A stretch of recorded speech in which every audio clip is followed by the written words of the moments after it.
ओम शांति, ओम शांति, ओम शांति। 15-10-24 प्रातः मुरली। ओम शांति। बाप दादा मधुबन। मीठे बच्चे, तुम सबकी आपस में एक मत है। तुम अपने को आत्मा समझ एक बाप को याद करते हो तो सब भूत भाग जाते हैं। प्रश्न है, पद्मा पदम भाग्यशाली बनने का मुख्य आधार क्या है? उत्तर है, जो बाबा सुनाते हैं उस एक एक बात को धारण करने वाले ही पद्मा पदम भाग्यशाली बनते हैं। जज करो बाबा क्या कहते हैं और रावण संप्रदाय वाले क्या कहते हैं। बाप तो नॉलेज देते हैं, उसे बुद्धि में रखना, सवदर्शन चक्रधारी बनना ही पद्मा पदम भाग्यशाली बनना है। इस नॉलेज से ही तुम गुणवान बन जाते हो। ओम शांति। रूहानी बाप अंग्रेजी में कहा जाता है स्पिरिचुअल फादर। सतयुग में जब तुम चलेंगे तो वहाँ अंग्रेजी आदि दूसरी कोई भाषा तो होगी नहीं। तुम जानते हो सतयुग में हमारा राज्य होता है, उसमें हमारी जो भाषा होगी वही चलेगी, फिर बाद में वह भाषा बदलती जाती है। अभी तो अनेकानेक भाषाएं हैं, जैसा जैसा राजा वैसी वैसी उनकी भाषा चलती है।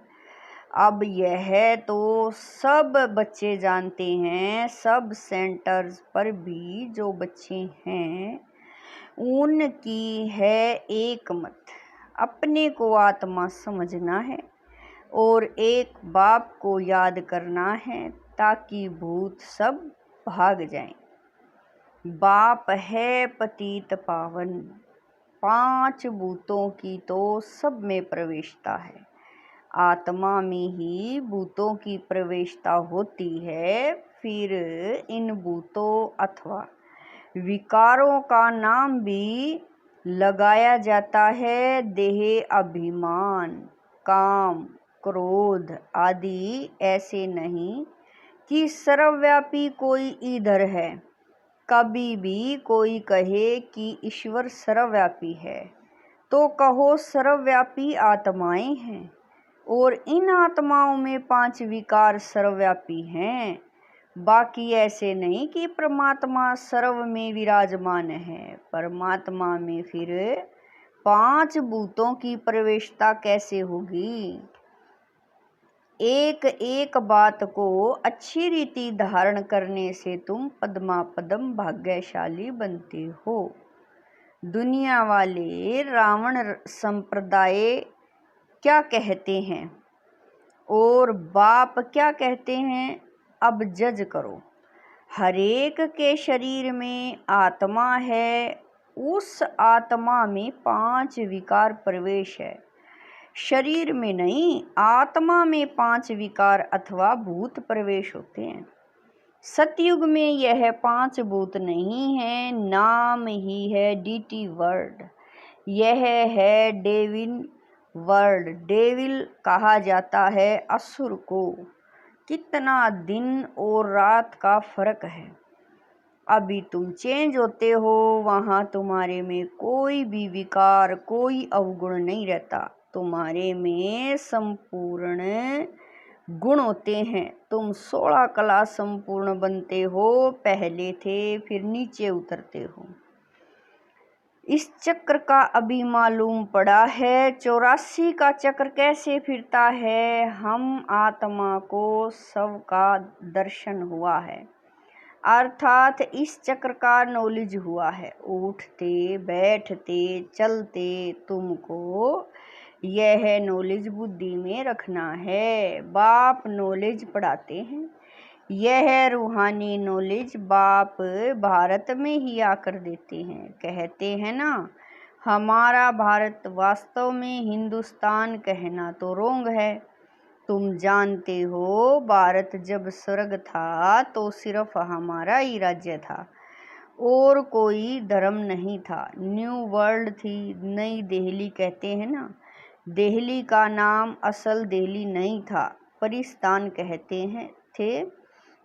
अभी तो नई दिल्ली और पुरानी दिल्ली कहते हैं। फिर न पुरानी न नई दिल्ली होगी, परिस्तान कहा जाएगा। दिल्ली को कैपिटल कहते हैं।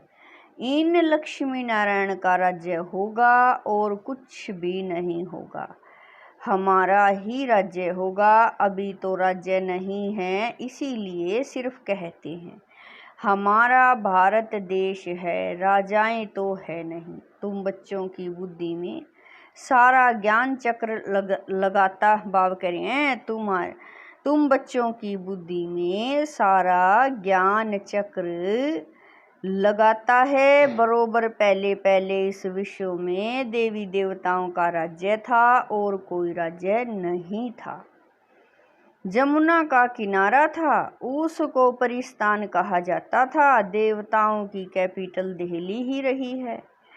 तो सभी को कोशिश, बाबा कह रहे हैं, तो सभी को कशिश होती है, सबसे बड़ी भी है। एकदम सेंटर बीच है। मीठे मीठे बच्चे जानते हैं, पाप तो जरूर हुए हैं, पाप आत्मा बन गए हैं। सतयुग में होते हैं पुण्य आत्माएं, बाप ही आकर पावन बनाते हैं, जिसकी तुम शिव जयंती भी मनाते हो। अब जयंती अक्षर तो सबसे अलग लगता है, इसीलिए बाबा कह रहे हैं अब जयंती अक्षर तो सबसे लगता है, इसीलिए फिर शिवरात्रि कहते हैं। रात्रि का अर्थ तो तुम्हारे सिवाय और कोई समझ न सके। अच्छे अच्छे विद्वान आदि कोई भी नहीं जानते कि शिवरात्रि क्या है, तो मनावे क्या। बाप ने समझाया है रात्रि का अर्थ क्या है। यह तो 5000 वर्ष का चक्र है, उसमें सुख और दुख का खेल है। सुख को कहा जाता है दिन, दुख को कहा जाता है रात। तो दिन और रात के बीच में आता है संगम। आधा कल्प है सोजरा, आधा कल्प है अंधियारा। भक्ति में तो बहुत तीख तीख चलती है।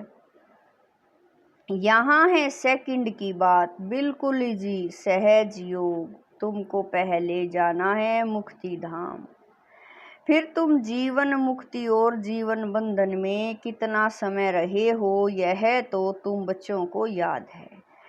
फिर भी घड़ी घड़ी भूल जाते हो। बाप समझाते हैं योग अक्षर है ठीक, परंतु उन्हों का है जिस्मानी योग।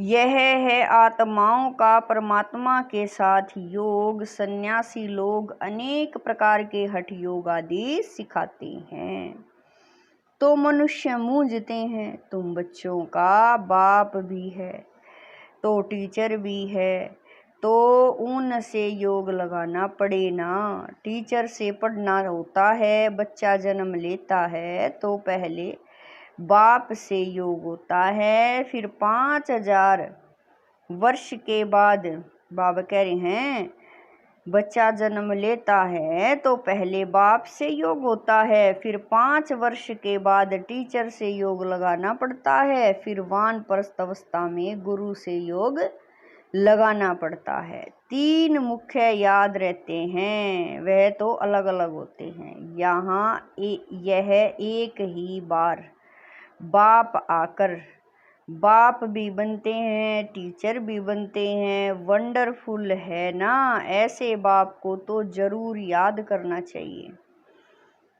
जन्म जन्मांतर 3 को अलग अलग याद करते आए हो। सतयुग में भी बाप से योग होता है, फिर टीचर से होता है, पढ़ने तो जाते हैं ना, बाकी गुरु की वहाँ दरकरार नहीं रहती, क्योंकि सब सदगति में हैं। यह सब बातें याद करने में क्या तकलीफ है, बिल्कुल सहज है। इसको कहा जाता है सहज योग, परंतु यह है अनकॉमन। बाप कहते हैं मैं यह टेम्परेरी लोन लेता हूँ, सो भी कितना थोड़ा समय लेता हूँ। 60 वर्ष में वानप्रस्थ अवस्था होती है, कहते हैं 60 लगी लाठ। इस समय सबको लाठी लगी हुई है, सब वानप्रस्थ निर्वाण धाम में जाएंगे। वह है स्वीट होम, स्वीटेस्ट होम, उनके लिए ही कितनी अथाह भक्ति की है। अभी चक्र फिरकर आए हैं, मनुष्यों को यह कुछ भी पता नहीं है। ऐसे ही गपोड़ा लगा दिया है कि लाखों वर्ष का चक्कर, लाखों वर्ष की बात हो तो फिर रेस्ट मिल न सके, रेस्ट मिलना ही मुश्किल हो जाए। तुमको रेस्ट मिलती है, उसको कहा जाता है साइलेंस होम, इनकॉर्पोरियल वर्ड। यह है स्थूल स्वीट होम, वह है मूल स्वीट होम। आत्मा बिल्कुल छोटा रॉकेट है, इनसे तीखा भागने वाला कोई होता नहीं। यह तो सबसे तीखा है। 1 सेकंड में शरीर छूटा और यह भागा, दूसरा शरीर तो तैयार रहता है। ड्रामा अनुसार पूरे टाइम पर उनको जाना ही है। ड्रामा कितना एक्यूरेट है, इनमें कोई बाबा कह रहे हैं इनमें कोई इनएक्यूरेसी है नहीं, यह तुम जानते हो। बाप भी ड्रामा अनुसार बिल्कुल एक्यूरेट टाइम पर आते हैं, 1 सेकंड का भी फर्क नहीं पड़ सकता। मालूम कैसे पड़ता है कि इनमें बाप भगवान है। जब नॉलेज देते हैं, बच्चों को बैठ समझाते हैं, शिवरात्रि भी मनाते हैं ना। मैं शिव कब कैसे आता हूँ वह तुमको तो पता नहीं है। शिवरात्रि कृष्ण रात्रि मनाते हैं, राम की नहीं मनाते, क्योंकि फर्क पड़ गया ना। शिवरात्रि के साथ श्री कृष्ण की भी रात्रि मना लेते हैं, परंतु जानते कुछ भी नहीं। यहाँ है ही आसुरी रावण राज्य। यह समझने की बातें हैं। यह तो है बाबा। बूढ़े को बाबा कहेंगे, छोटे बच्चे को बाबा थोड़ा ही कहेंगे। कोई लव से भी बच्चे को बाबा कह देते हैं, तो उन्होंने भी श्री कृष्ण को लव से कह दिया है बाबा। तो तब कहा जाता है जब बड़े हों और फिर बच्चे पैदा करते हो। श्री कृष्ण खुद ही प्रिंस हैं, उनको बच्चे कहाँ से आए। बाप कहते हैं मैं बुजुर्ग के तन में आता हूँ, शास्त्रों में भी है, परंतु शास्त्रों की सब बातें एक्यूरेट नहीं होती। कोई बात ठीक है। ब्रह्मा की आयु माना, प्रजापिता ब्रह्मा की आयु कहेंगे, वह तो जरूर इस समय होगा। ब्रह्मा की आयु मृत्युलोक में खत्म होगी, यह कोई अमरलोक नहीं है। इनको कहा जाता है पुरुषोत्तम संगम युग। यह सिवाय तुम बच्चों के और कोई की बुद्धि में नहीं हो सकता। बाप बैठ बताते हैं, मीठे मीठे बच्चों, तुम अपने जन्मों को नहीं जानते हो। हम बतलाते हैं कि तुम 84 जन्म लेते हो। कैसे? तो भी तुमको पता पड़ गया है। हरेक युग की आयु 1250 वर्ष है और इतने जन्म लिए हैं। 84 जन्मों का हिसाब है ना, 84 लाख का तो हिसाब हो न सके। इनको कहा जाता है 84 का चक्र। 84 लाख की तो बात ही याद न आए। यहाँ कितने अपरंपार दुख हैं, कैसे दुख देने वाले बच्चे पैदा होते रहते हैं। इसको कहा जाता है घोर नरक। बिल्कुल छी दुनिया है। तुम बच्चे जानते हो, अभी हम नई दुनिया में जाने के लिए तैयारी कर रहे हैं। पाप कट जाएं तो हम पुण्य आत्मा बन जाएं। अभी कोई पाप नहीं करना है। 1-2 पर काम कटारी चलाना, यह आदि मध्य अंत दुख देना है। अभी यह रावण राज्य पूरा होता है। अभी है कलयुग का अंत। यह महाभारी लड़ाई है अंतिम। फिर कोई लड़ाई आदि होगी ही नहीं। वहाँ कोई भी यज्ञ रचे नहीं जाते। जब यज्ञ रचते हैं तो उसमें हवन करते हैं। बाप ने भी यह जो रुद्र यज्ञ रचा है, इसमें बच्चे अपनी पुरानी सामग्री सब स्वाहा कर देते हैं। अब बाप ने समझाया है, यह है रुद्र ज्ञान यज्ञ। रुद्र शिव को कहा जाता है। रुद्रमाला कहते हैं ना। निर्वर्ती मार्ग वालों को प्रवर्ती मार्ग की रस्म रिवाज का कुछ भी पता नहीं है। वह तो घर बार छोड़ जंगल में चले जाते हैं। नाम ही पड़ा है सन्यास। किसका सन्यास? घर बार का खाली हाथ निकलते हैं। पहले तो गुरु लोग बहुत परीक्षा लेते हैं, काम कराते हैं। पहले भिक्षा में सिर्फ आटा लेते थे, रसोई नहीं लेते थे। उन्हों को जंगल में ही रहना है, वहाँ कंद मूल फल मिलते हैं। यह भी गायन है। जब सतो प्रधान सन्यासी होते हैं तब यह खाते हैं। अभी तो बात मत पूछो, क्या क्या करते रहते हैं। इसका नाम ही है विशेष वर्ड। वह है वॉइसलेस वर्ड। तो अपने को विशेष समझना चाहिए ना। बाप कहते हैं सतयुग को कहा जाता है शिवालय, वॉइसलेस वर्ल्ड। यहाँ तो सब हैं पतित मनुष्य, इसीलिए देवी देवता के बदले नाम ही हिंदू रख दिया है। बाप तो सब बातें समझाते रहते हैं। तुम असूल में हो ही बेहद बाप के बच्चे। वह तो तुम्हें 21 जन्मों का वर्षा देते हैं। तो बाप मीठे मीठे बच्चों को समझाते हैं, जन्म जन्मांतर के पाप तुम्हारे सिर पर हैं। पापों से मुक्त होने के लिए ही तुम बुलाते हो। साधु संत आदि सब पुकारते हैं, हे पतित पावन। अर्थ कुछ नहीं समझते, ऐसे ही गाते रहते हैं, ताली बजाते रहते हैं। उनसे कोई पूछे परमात्मा से योग कैसे लगाएं, उनसे कैसे मिलें, तो कह देंगे वह तो सर्वव्यापी है। क्या यही रास्ता बताते हैं? कह देते वेद शास्त्र पढ़ने से भगवान मिलेगा। परंतु बाप कहते हैं मैं हर 5000 वर्ष के बाद ड्रामा के प्लान अनुसार आता हूँ। यह ड्रामा का राज सिवाय बाप के और कोई नहीं जानते। लाखों वर्ष का ड्रामा तो हो ही नहीं सकता। अब बाप समझाते हैं यह 5000 वर्ष की बात है। कल पहले भी बाबा ने कहा था कि मन मना भव, यह है महामंत्र। माया पर जीत पाने का मंत्र है। बाप ही बैठ अर्थ समझाते हैं, दूसरा कोई अर्थ नहीं समझाते। गाया भी जाता है ना, सर्व का सदगति दाता एक। कोई मनुष्य तो हो नहीं सकता। देवताओं की भी बात नहीं है, वहाँ तो सुख ही सुख है।